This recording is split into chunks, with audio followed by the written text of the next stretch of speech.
साथी, जो सबसे वरिष्ठ साथी हैं, हमारे बीच में अभी जो है ब्रिगेडियर साहब हैं। ब्रिगेडियर साहब आए और कार्यक्रम की शुरुआत करें, आमंत्रित करें यशवंत जी को आज के विषय पर। आदरणीय ब्रिगेडियर साहब।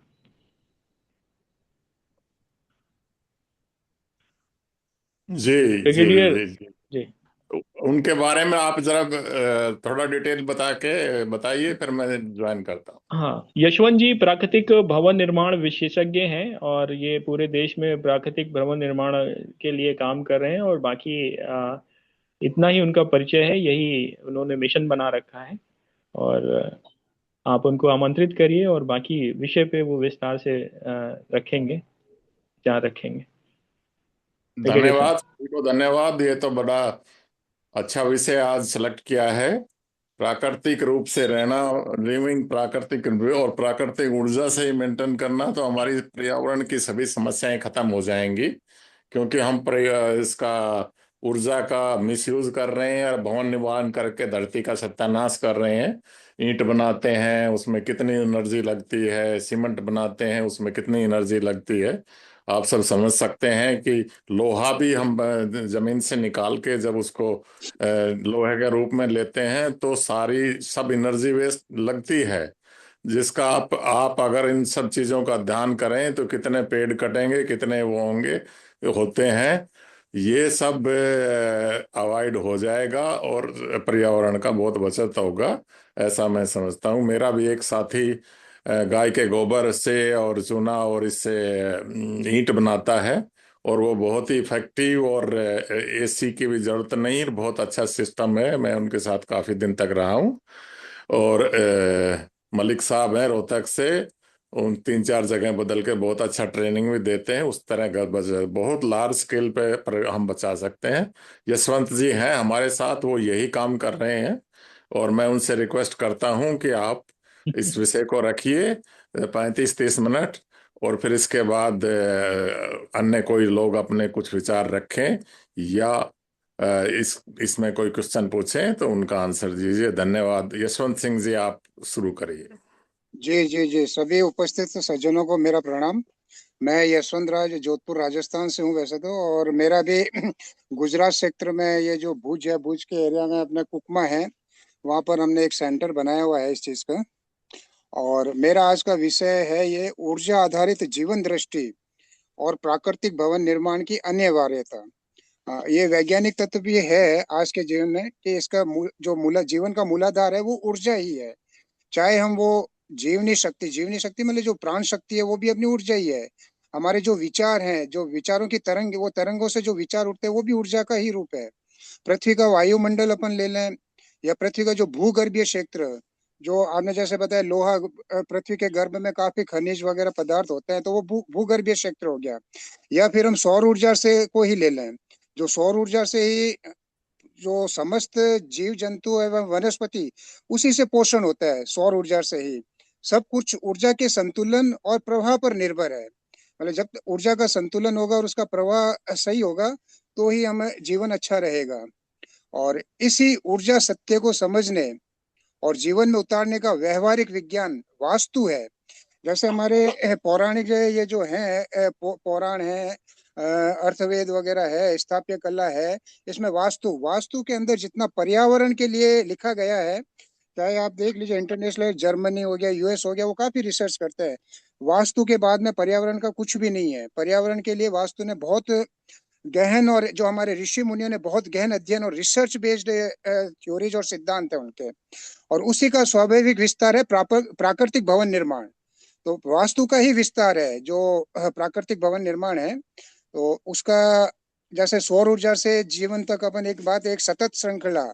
सूर्य केवल प्रकाश और उष्मा का स्रोत नहीं होता है, बल्कि पृथ्वी पर समस्त जीवन का प्रेरक केंद्र है। अब मैं आपको बता दूं, जैसे सौर ऊर्जा सूर्य से भी पुराना जल है। अगर हम और भी गहन अगर करेंगे तो जल बहुत पुराना है, सूर्य से भी पुराना है जल। आज जैसे सूर्य की किरणें आती है, जो जल बहुत तप जाता है ना, वो एकदम तीखी किरण अपने को चुभती है, वो जल का ही रूप होता है। तो ये तो एक चलो ऊर्जा का मतलब किस तरीके से जल वाष्पीकृत होता है, किस तरीके से ऊर्जा बनती है, वो एक अलग चीज है। पर अपने है कि पृथ्वी का पर समस्त जीवन का प्रेरक केंद्र सूर्य है। सूर्य से उत्पन्न जो ऊर्जा होती है वो वायुमंडल को सक्रिय करती है, और वायुमंडल से ही में ही जल चक्र, वनस्पति और कृषि को संतुलित करता है। अपना जो वायुमंडल होता है जिसमें विभिन्न प्रकार की गैसेस वगैरह होती है, तो इसको संतुलित करता है। और जैसे वनस्पति है, तो वनस्पति हम जो यूज लेते हैं, तो उससे हमारी प्राणवायु, भोजन और औषधि बनती है। उसी से हमारे जो ऊर्जा ऊर्जा जो हमें कहाँ से मिली, सूर्य से, वायुमंडल से, सूर्य से, वनस्पति में आई, वनस्पति से हमारी हमारे अंदर की प्राणवायु बनी, वो हमारी ऊर्जा, भोजन भोजन हमें ऊर्जा देता है, औषधि हमें ऊर्जा देता है। यही ऊर्जा श्रृंखला है जो मानव शरीर, मन और समाज को पोषित करती है। अब आज मानव शरीर को और मन को, समाज को कि ऊर्जा का विघटन हो चुका है, ऊर्जा मतलब असंतुलित हो रखी है। तो समाज भी विकृत हो रखा है, मानव शरीर भी विकृत है। मतलब आपको काफी व्याधियां वगैरह, नाना प्रकार के मतलब छोटे मोटे रोग से लेके बड़े बड़े रोग तक आपको मिलता है। मन विचलित है, मतलब एक तरह कंसंट्रेशन भी नहीं है, मतलब डिप्रेशन वगैरह, ये बहुत बड़े मतलब साइकोलॉजिकल प्रॉब्लम्स वगैरह काफी होती है इस चीज का। जब ये श्रृंखला कहीं भी टूटती है तो रोग, असंतुलन, विकृति जन्म लेती ही है। और अब जैसे पृथ्वी की ऊर्जा और मानव जीवन को हम समझते हैं, तो पृथ्वी खुद भी एक सजीव ऊर्जा तंत्र है। जैसे हम फूड में देखते हैं ना कि जैसे living food and non non living food, जैसे मैदा वगैरह हो गया तो वो नॉन लिविंग हो गया, गेहूं हो गया तो मतलब उसमें लाइफ है। तो उसी तरीके से जैसे तो भूगर्भीय ऊर्जा जो पृथ्वी की जो अपनी खुद की ऊर्जाएं हैं, जैसे भूगर्भीय ऊर्जा जो अंदर प्लेट्स वगैरह घर्षण होता है तो उससे भी एक ऊर्जा उत्पन्न होती है। सौर ऊर्जा से जब पृथ्वी तपती है तो अंदर से काफी ये जो भूगर्भ में जो होता है घर्षण वगैरह, तो उससे विभिन्न प्रकार के चुंबकीय क्षेत्र बनता है, प्राकृतिक रेडिएशन जो संतुलित रूप से होता है। और मनुष्य का शरीर भी इन्हीं तत्वों, जैसे हमने पंच तत्व है, हमने मिट्टी, जल, अग्नि, वायु और आकाश, इसी से बना हुआ है। और पृथ्वी का भी ये पंच तत्व, जो हमारा जो वायुमंडल है, ये पृथ्वी, वो सब पंच तत्वों से ही बनी हुई है। जब हम कृत्रिम, रासायनिक और ऊर्जा विच्छिन्न भवनों में रहते हैं तो शरीर और पृथ्वी के बीच का ये स्वाभाविक संवाद टूट जाता है। और जैसे मान लीजिए हम आज जैसे मार्बल फ्लोरिंग, सीमेंट की फ्लोरिंग वगैरह में रहते हैं, तो और उसके बीच में भी हम घर में भी चप्पल या जूते पहन कर ही घूमते हैं, तो हमारा संबंध तो पृथ्वी से टूट गया, अर्थिंग तो मिल ही नहीं रही है। शरीर को बिल्कुल जो ऊर्जा मिलनी चाहिए, स्वाभाविक ऊर्जा जो पृथ्वी की, वो मिल ही नहीं रही है। अब आप देखिए जैसे झुग्गी झोपड़ी वगैरह में बच्चे रहते हैं, और भी जो महिलाएं वगैरह और भी पुरुष रहते हैं, आप उनकी इम्यूनिटी चेक करवा लीजिएगा किसी से भी, आप अभी भी देख लीजिएगा। तो उनका क्या है कि सौर ऊर्जा से उनका जो अर्थिंग वगैरह का बहुत बैलेंस है। और हम जो एसी वगैरह में, और जो जो संबंध विच्छेद हो रखा है धरती से, मिट्टी से जो संबंध विच्छेद हो रखा है, हम ज्यादा बीमार रहते हैं उनकी वनस्पत। अब हम जैसे वास्तु है, तो वास्तु केवल एक दिशा नहीं, वास्तु क्या है कि ऊर्जा संतुलन का विज्ञान है एक तरीके से। और वास्तु को केवल यदि हम उत्तर दक्षिण या नक्शे तक सीमित कर दे तो उसका मूल उद्देश्य खो जाता है। क्योंकि आजकल केवल यही तक समझते हैं कि वास्तु केवल दिशाओं का ज्ञान है, भवन के लिए ही है। वास्तु केवल भवन और दिशा का ज्ञान ही नहीं, वास्तु पर्यावरण के लिए भी बहुत कुछ कहता है। वास्तु अपने को जो सजीव चीजें हैं उसका कैसे उपयोग हो, औषधियों का, इवन जो भवन निर्माण में विभिन्न प्रकार की औषधियां, वनस्पतियां काम आती है। जैसे मैं आपको बता दूं, गुड़ काम आता है, हरड़ काम आती है, ये दालें होती है, उड़द की दाल भी काम, जो हमारे जो प्राचीन समय में जो भवन वगैरह बनते थे, महल बनते थे, जैसे चूना वगैरह को स्टेबलाइज करना होता था तो मेथी आती है, जो दाना मेथी होती है वो भी काम आती है। एलोवेरा हो गया, एलोवेरा का रस भी काम आता है भवन निर्माण में। तो इस तरह के केवल मतलब वास्तु को हम केवल उत्तर दक्षिण नक्शे तक सीमित कर दिया है उन लोगों ने। बाकी क्या है कि उसका जो वनस्पतियों आधारित जो सजीव, पूरा सजीव सामग्री यूज में होती है उसके अंदर, वास्तु के अंदर। वास्तु में क्या होता है, सौर ऊर्जा की महत्वता बताई जाती है। जैसे सूर्य पूरब से उदय होके वो दक्षिण से होता हुआ पश्चिम की तरफ जाता है, तो उसका भी भवन के ऊपर क्या क्या प्रभाव पड़ता है, उसकी सौर ऊर्जा की महत्वता होती है। उसके वास्तु में वायु प्रवाह का संतुलन देखा जाता है, और जल की सकारात्मक स्थिति भी देखी जाती है उसके अंदर। और पृथ्वी की स्थिर ऊर्जा से सामंजस्य बनाया जाता है। और इन सब का जो समन्वित विज्ञान है, उसी को हम प्राकृतिक भवन निर्माण या वास्तु को कागज से निकालकर जीवन जीवन में उतार देता है। मतलब एक प्रफुल्लित जीवन देता है। अगर ऊर्जाओं को हम संतुलित कर लें, सभी ऊर्जाओं को, तो एक प्रफुल्लित जीवन देता है। अब प्राकृतिक सामग्री है जो वो जड़ नहीं है, ऊर्जा संचित माध्यम है। ऊर्जा जैसे मैंने बताया, सौर ऊर्जा से वनस्पतियों में ऊर्जा संचित हो चुकी है। अब जैसे हम गोबर, जैसे मिट्टी मरी हुई मिट्टी है, जैसे कहते हैं ना फर्टिलाइजर्स पेस्टिसाइड से मिट्टी मृत हो चुकी है, तो हम उसको जीवित कैसे करते हैं? जैसे जीवामृत बनाते हैं, गोबर वगैरह डालते हैं, गौमूत्र डालते हैं, बैल का गोबर, जैसे माइक्रोब्स, अच्छे माइक्रोब, तो उसको वापस से वो सजीव हो जाती है मिट्टी। तो ऊर्जा मतलब क्या हुआ, ऊर्जा ऊर्जा हमने स्थापित कर दी ना उस मिट्टी में। तो इसी तरीके से हम भी क्या कि प्राकृतिक सामग्री है जो वो ऊर्जा स्थापित करता है। मिट्टी हो गई, लकड़ी हो गया, चूना हो गया, पत्थर हो गया, गोबर हो गए, रेशे हो गए, जैसे रेशे चावल का भूसा हो गया, सरकंडे हो गए, इवन जो ये जो गेहूं के भूसे वगैरह हो गए, इसका भी भवन निर्माण में। अभी मैं आपको बता देता हूँ, अगर चूने के साथ में हम चावल की भूसी को जला के उसका जो एक बनता है हस्क, ऐसे राइस हस्क ऐसे बोलते हैं, उसमें बहुत अच्छा सिलिका कंटेंट हो जाता है। वो इतना पक्का बनता है, जैसे हमने गांधीधाम में भी ये किया था, पूरी दीवार बनी, बाहर जो नमी वगैरह बिल्कुल नहीं आती है, वो सीमेंट की तरह मजबूत हुआ है। और ये सभी जीवित प्रकृति से उत्पन्न सामग्री है। और इनकी विशेषता ये हो जाती है, ये ऊर्जा संग्रहित करती है, और इनकी ऊर्जा जीवन भर रहती है, मतलब। और नमी, ताप और ध्वनि को स्वतः संतुलित करती है। इसमें जैसे एकॉस्टिक, साउंड प्रूफ वगैरह, थर्मल रेजिस्टेंस वगैरह, ह्यूमिडिटी कंट्रोल, सब ये रहता है। जो दीवार होती है वो श्वास लेती है, जैसे हमारा शरीर श्वास लेता है, उसी तरह से हमारा भवन भी श्वास लेता है। तो जब नमी होती है बाहर ज्यादा है, तो वो अपने आप ही कंट्रोल कर लेता है अंदर को। तो उस हिसाब से हमारे शरीर के, जो हमारा शरीर का ऑरा है, या हमारे जो तत्व चल रहे होते हैं, जैसे सूर्य नाड़ी या चंद्र नाड़ी चलती है, जो तासीर गर्म है या ठंडी है, तो भवन उस हिसाब से हमारे को मेंटेन कर लेता है। तो उससे स्वास्थ्य, बीपी वगैरह काफी कंट्रोल रहता है। अब ये क्या है कि मानव शरीर की ऊर्जा की तरंगों के साथ भवन की ऊर्जा की तरंगे जो होती है ना, एक रिजोनेंट हो जाती है, रिजोनेंस बना लेती है, एक साथ अनुनाद करती है। तो उससे क्या है कि हमारे जो अच्छे हार्मोन्स होते हैं, तो वो भी अच्छे से सिक्रेट होते हैं, हमारे खुशनुमा माहौल बनता है। आप देखिएगा, ये देखिए, ये तो बातें हैं, पर आप कभी भी आप प्राकृतिक भवन में जाइएगा, ये अनुभव करने की चीज है। मतलब आप जैसे ही किसी प्राकृतिक भवन में जाएंगे, तो आपको खुद सेंस हो जाएगा, आप अनुभव कर लेंगे इस चीज को, कि भाई कि मतलब कि बाहर के तापमान में और अंदर के तापमान में, और हम जो ये जो कंक्रीट और स्टील और रासायनिक पेंट और जो ऊर्जा को प्रतिबंधित करते हैं या अवरुद्ध करते हैं, वैसे भवनों में और इस भवनों में कितना आपको डिफरेंस अपने आप ही महसूस होगा। और जिससे क्या कि मानसिक तनाव और शारीरिक विकार बढ़ते हैं, ये सीमेंट वगैरह उसके अंदर, तो ये जहाँ ये ऊर्जा प्रतिबंधित और अवरुद्ध होती है। और उल्टा विपरीत उसके, जैसे हम ये जो प्राकृतिक भवनों में रहते हैं, तो हमारे यहाँ मन प्रफुल्लित रहता है। जैसे जल के निकट होता है, इलेक्ट्रॉन से अच्छे बता दे, वैसे कण कण में शंकर है, तो उसी तरीके से each and every particle made of atom, तो उसमें हर पार्टिकल में एटम होता है, तो इसमें एक्टिव रहता है प्राकृतिक सामग्री के में। और आज की कठिन परिस्थिति उनका मूल कारण आज हम देख रहे हैं, रोगों में असामान्य वृद्धि होगी, मानसिक अस्थिरता और विचारों का विरोधाभास भी हो गया है। अपराधों में भी दिन दुनी रात चौगुनी वृद्धि हो रही है, क्योंकि इसका जो ऊर्जाओं का संतुलन, जैसे जियोपैथिक स्ट्रेस होता है, जो नीचे जलीय वगैरह तरंगे होती है, तो हम कुछ ऐसे भवन, तो वहाँ एक जियोपैथिक स्ट्रेस भी कहलाता है। तो अगर जियोपैथिक स्ट्रेस में रहते हैं, तो मन के विकार बहुत हो जाते हैं। वहाँ पर सुसाइडल केसेस हो गए, या मतलब और भी मतलब मार काट वाले केसेस खूब होते हैं। ये वैज्ञानिक लोगों में भी ये सबूत, मतलब साबित कर दिया है इस चीज का। क्योंकि जब तक मानव जीवन का प्रकृति और ऊर्जा से विच्छेद हो जाता है, तो ऐसे घरों में जो ना तो कोई सूर्य को सम्मान देते हैं, ना वायु का प्रवेश होता है, वेंटिलेशन अगर प्रॉपर नहीं होगा, और ना कोई पृथ्वी से संवाद है, मान लीजिए कि अगर नहीं है कनेक्टिविटी, तो मन को शांति वगैरह नहीं मिलेगी। और जो प्रकार प्राकृतिक भवन है, प्राकृतिक भवन को आज हम एक तरीके से हीलिंग आर्किटेक्चर के नाम से भी इसको प्रमोट कर सकते हैं। एक आर्किटेक्चर तो होता है, जैसे मान लीजिए सिविल इंजीनियर्स वगैरह, उनको तो जो बीटेक या बी में जो पढ़ाया जाता है कि स्ट्रक्चर वगैरह ऐसा होना चाहिए। अब ये जैसे एक भ्रांति और है कि प्राकृतिक भवन कच्चे होते हैं, बिल्कुल कच्चे नहीं होते हैं, ये उल्टा सीमेंट और ये जो मैन मेड मटेरियल से बहुत ज्यादा पक्के होते हैं।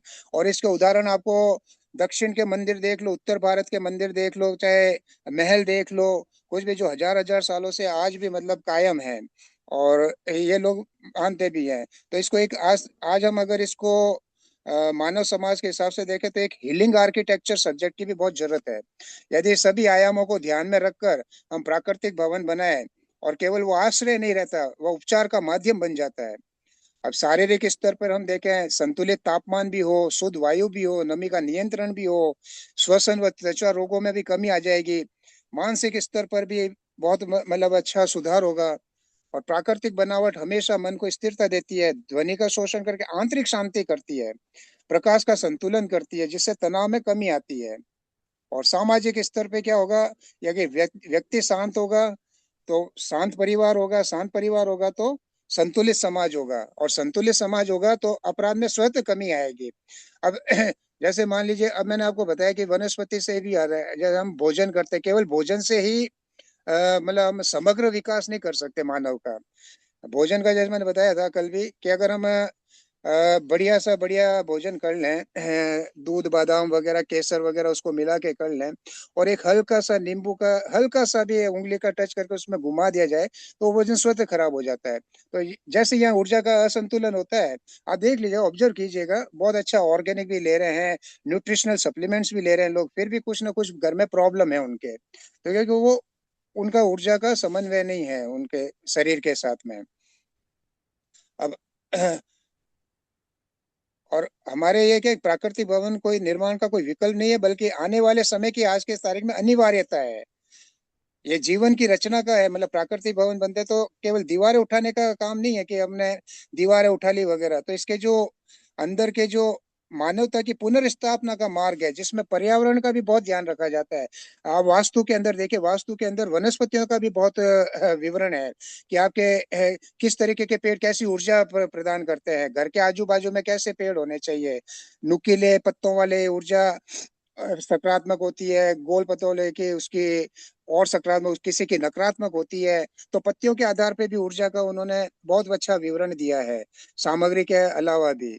और अब जैसे हमने ये इतना मैंने जो बताया है, और ये दूसरा क्या है कि हम क्या है कि एक दृष्टिकोण और एक परिवर्तन चाहते हैं कि एक नई निर्माण संस्कृति का आरंभ हो।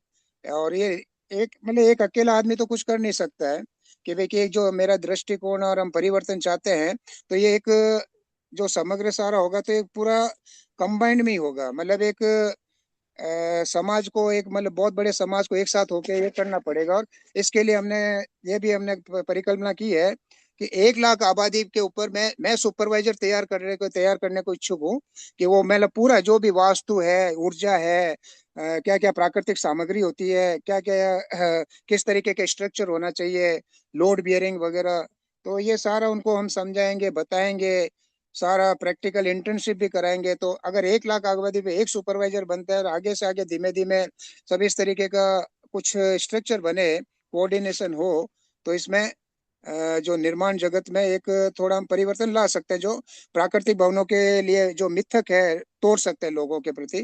काफी लोग जैसे अभी हमने एक एग्जिस्टिंग बिल्डिंग के लिए किया क्या है कि एग्जिस्टिंग बिल्डिंग में भी अगर कोई, जिस तरीके से हम डिटॉक्स करते हैं बॉडी का, तो हम भी एक डिटॉक्स और रेजुविनेशन सिस्टम हमने किया है कि भाई कि कोई प्लास्टर वगैरह हटा के प्राकृतिक प्लास्टर भी करा ले, तो उसको काफी हद तक संभवतः उसको रिजल्ट्स मिल सकते हैं। और जो प्राकृतिक भवनों का जो आधा अधूरा ज्ञान बिखरा हुआ है, उसको हम एक ऑर्गेनाइज्ड वे में करना चाहते हैं इस कार्य को, एक संगठन बना के उसको, तो ताकि वहां अभी जैसे वास्तु को आंशिक रूप से समझा जाता है कि खाली ये दिशाओं का ज्ञान है, और खाली कि इधर रसोई हो गया, उधर बेडरूम हो गया, तो ये वास्तु हो गया, उतने में वास्तु नहीं होता है। वास्तु खुद बहुत एक अपने आप में बहुत बड़ा विषय है, जो पर्यावरण को भी कवर करता है, वनस्पति तो है ही है, और दूसरा वायुमंडल वगैरह उसका ऊर्जाओं को सबको कवर करता है। तो और आधुनिक तकनीकों ने क्या किया, आधुनिक तकनीकों ने पांचों तत्वों को काट दिया है, पांचों तत्वों को कट कर दिया है। अब जैसे हम इसमें क्या है कि मिट्टी है, चूना है, जो ईंट का पाउडर है, प्राकृतिक सामग्री है, तो उनकी वास्तविक शक्तियां क्या है, तो वो भी हम समझा रहे हैं इस चीज में। और सुपरवाइजर के लिए हम जैसे उनको आधुनिक उपकरण मशीनों के साथ साथ उनकी परीक्षण तकनीकें, मिट्टी की जो आधुनिक परीक्षण तकनीकें हैं, और जो पुरातन परीक्षण तकनीकें हैं, वो भी मैं समझा रहा हूँ। और जो इंजीनियरिंग सिद्धांत है आज की और पुरातन के, ताकि उनको ये लगे कि नहीं, उठा हुआ वहीं से है। सारे जो कॉन्सेप्ट वगैरह आप देखेंगे, घनत्व का परीक्षण होता है, डेंसिटी टेस्ट होते हैं, वाटर एब्जॉर्प्शन टेस्ट होते हैं, स्ट्रक्चर के लिए जो कॉम्प्रेसिव स्ट्रेंथ टेस्ट होते हैं, ये सब हमारे ऋषि मुनियों ने कर चुके हैं। पर उसको एक केवल अनुसंधान करके, उसको एक खोज करके, काफी मतलब इसमें काफी लोगों ने किए हैं, और एक बिल्कुल सरल भाषा में भी काफी साहित्य उन्होंने दिए भी हैं। और जलवायु आधारित डिजाइन हो, सूर्य सिद्धांत हो, वायु प्रभा की कला हो, और हम जिसको सुपरवाइजर तैयार करेंगे तो उनको प्रोजेक्ट लेने की क्षमता हो जाए उनके अंदर भी खुद में, और वो अपने हिसाब से, और हम गाइड वगैरह करते हैं, इस तरीके का हमारा है। और और हम क्या है, ऐसे निर्माता और वास्तुविदों का समुदाय जो प्रकृति सम्मत है, वैज्ञानिक, सुरक्षित और आर्थिक निर्माण को बढ़ावा दे। और इसमें क्या है कि देखिए, इसमें एक और मिथक है कि इसमें आपका पैसा भी खूब बचता है। जो ये भवन, प्राकृतिक निर्माण भवन होगा तो काफी कुछ तो व्यक्ति खुद ही अपने हिसाब से कर सकता है इस चीज को।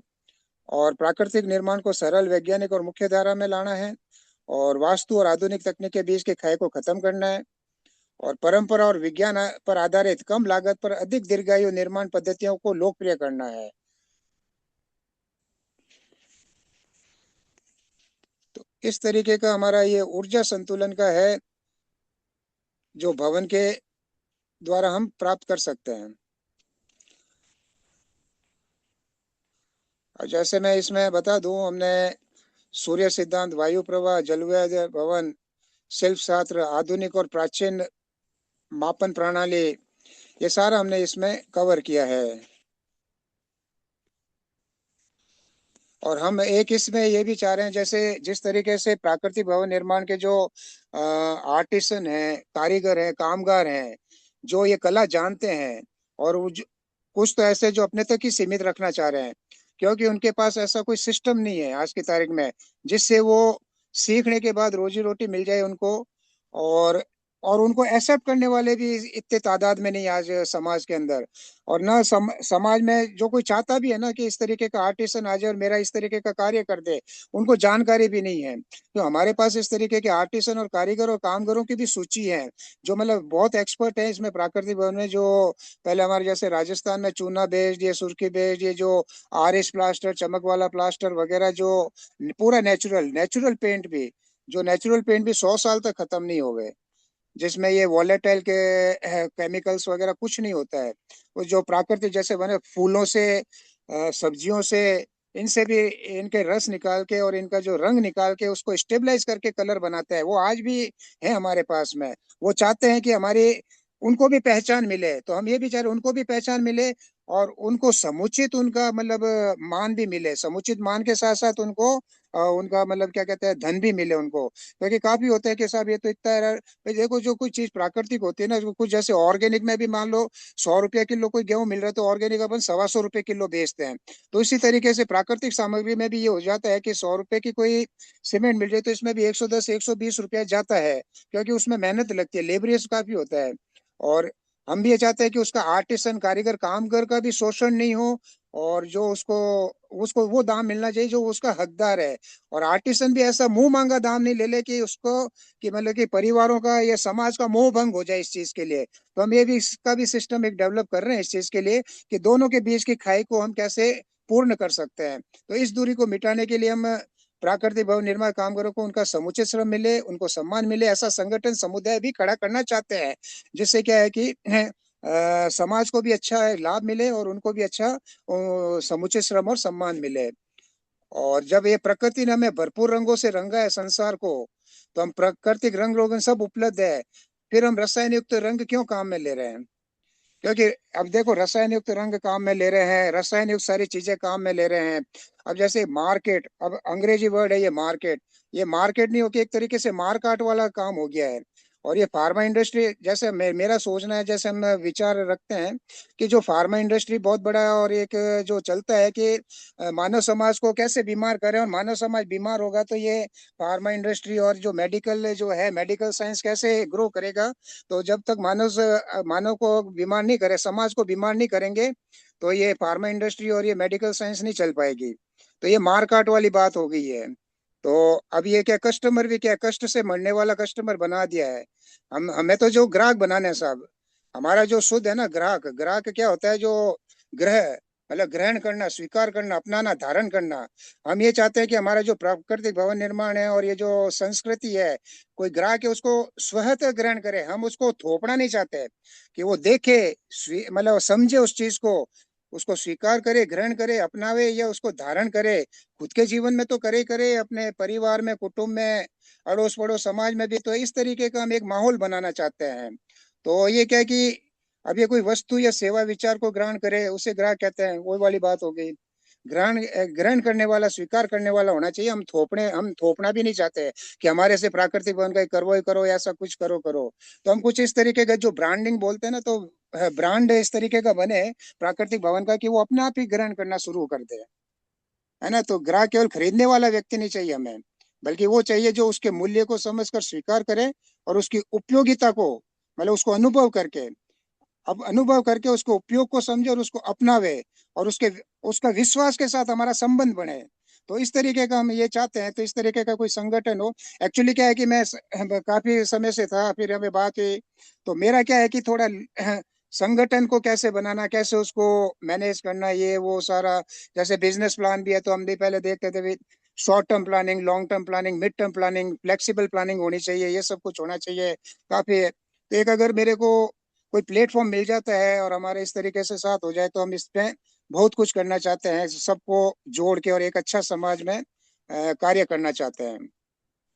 और अब है कि इस तरीके का मैं, और वैल्यू जो ग्राहक है, तो वो तो मैं वैल्यू खरीदता है क्योंकि वो अनुभव की बात है।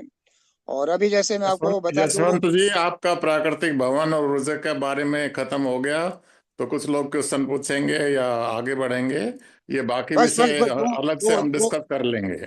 दो मिनट की बात है, और बस बाकी ये देखिए जी, जैसे वास्तु का भी जैसे कोई कहता है, जैसे विदेशों में यूएस वगैरह है, दुबई है, वेस्टर्न कंट्रीज में इसको गोल्डन ज्योमेट्री के नाम से वो यूज में लेते हैं। वो हमारा वास्तु को भी मतलब उसका नाम नहीं लेके गोल्डन ज्योमेट्री उन्होंने बना रखा है एक तरीके से। हाँ, चलिए, मेरा तो ये हो गया। जैसे प्राकृतिक ऊर्जा, जैसे मतलब इसमें जो मेरे को मुख्य जो बातें कवर करनी थी, वो मैंने मतलब करीब करीब सारा बता दिया है। जी धन्यवाद आपका, आपने काफी डिटेल में बताया है। अभी कुछ लोग क्वेश्चन पूछेंगे, इससे पहले मैं छोटा सा क्लेरिफिकेशन आपसे पूछ लेता हूँ। प्राकृतिक भवन सामग्री क्या है और उसको कैसे, उसका कैसे तैयार करें आम आदमी, और फिर उसमें क्या क्या है? जैसे गोबर चूने से ईंट बनाई जाए, गोबर और जिप्सम से भी ईंट बनाई जाए, और बांस और मिट्टी से कुछ तैयार किया जाए ताकि एनर्जी भी ना लगे, और पुआल और मिट्टी का मिश्रण करके ऐसे उसकी स्ट्रक्चर बनाई जाए। और इस तरह का क्या आपका जो सिस्टम है वो किस तरह करता है, कैसे, या जैसे आपने बताया कारीगर वगैरह का, तो थोड़ा सा उसमें डिटेल में बताइए। और दूसरा, आपने दो तीन बातें कही है कि ऊर्जा, प्राकृतिक ऊर्जा और प्राकृतिक भवन के बारे में उसको क्या प्रयोग किया जाए। प्राकृतिक ऊर्जा साइंस की दृष्टि से भी, हमें ऋषि मुनियों की दृष्टि से भी, ऊर्जा तो ना पैदा की जा सकती है और ना ही खत्म होती है। ऊर्जा तो एवर लिविंग है। और हमारी आत्मा, जिसको हम आत्मा कहते हैं, वो भी एक ऊर्जा है जो शरीर में होने से शरीर को ऊर्जा देती है। इसके बाद भी उसको ना अदृश्य हो जाए, लेकिन ना उसको पैदा किया जा सकता है ना उसको खत्म किया जा सकता। अल्टीमेटली वो तो बड़े परमात्मा हाँ, में तो आत्मा का मिलन हो जाता है। हम तो वो इस पे थोड़ा स्थापित सा करते हैं अभी। बताते हुए फिर क्वेश्चन पूछेंगे। जी जी जी।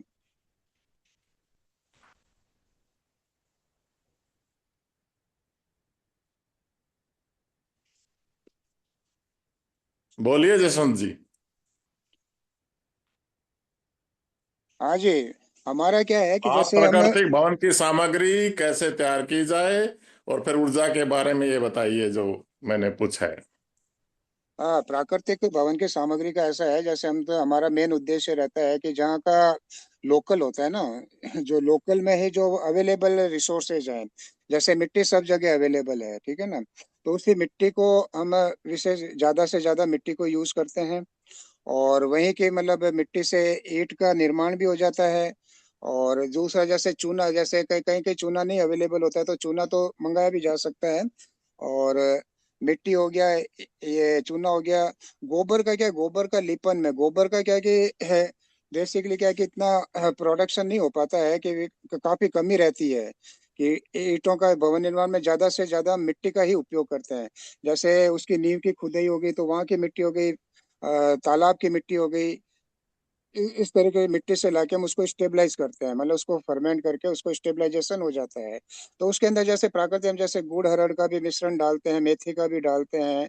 तो ये जो वनस्पतियों का काफी वनस्पति होती है, एलोवेरा, ये ग्वारपाठा वगैरह का भी उसको तो मिट्टी को स्टेबलाइज करके ये किया जाता है। उसकी ईंटें भी बनती है, एडोबी जो बोलते हैं, ईंटें बना के उससे भी हम करते हैं। जैसे बांस है तो बांस का भी हम छत वगैरह तो बांस से हम बनाते हैं, कॉलम है बांस से बन जाते हैं।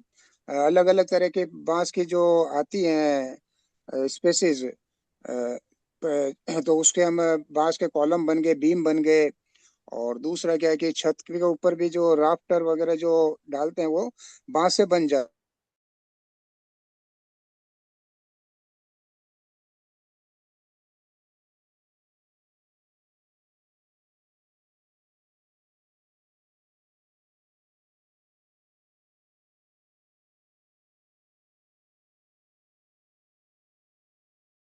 चलते। तो टाइल से भी बनता है, जो अपने मतलब जलवायु आधारित भी भवन होते हैं अलग अलग एरिया के हिसाब से। और ज्यादातर हम मिट्टी का प्रयोग करते हैं। और मिट्टी के बाद में जैसे ये सुर्खी होती है जो